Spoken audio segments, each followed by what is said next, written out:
ఒక పిట్ట కథ. ఒక అడవిలో చాలా పక్షులు, జంతువులు కలసిమెలసి ఉండేవి. ఒకరోజు అడవికి నిప్పు అంటుకొంది. అది నెమ్మదిగా పెరగసాగింది.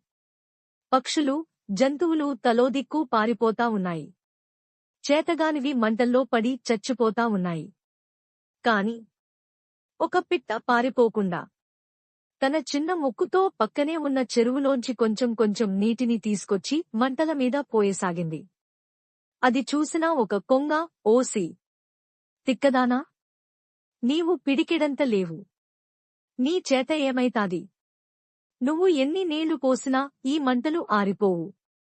పో, పోయి నిన్ను నువ్వు కాపాడుకో పో అంది. పిట్ట చిరునవ్వుతో, నిజమే, నా ఒక్కదానితో కాకపోవచ్చు.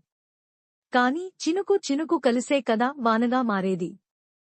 అడవిలో అన్నీ చేయి చేయి కలిపితే అడవిని కాపాడుకోవడం ఎంతసేపు అంది. ఆ మాటలను కొంగతో పాటు ఇతర పక్షులు, జంతువులు కూడా విన్నాయి. నిజమే గదా అనుకున్నాయి.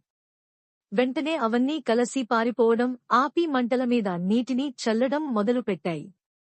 అడవిని కాపాడుకొన్నాయి.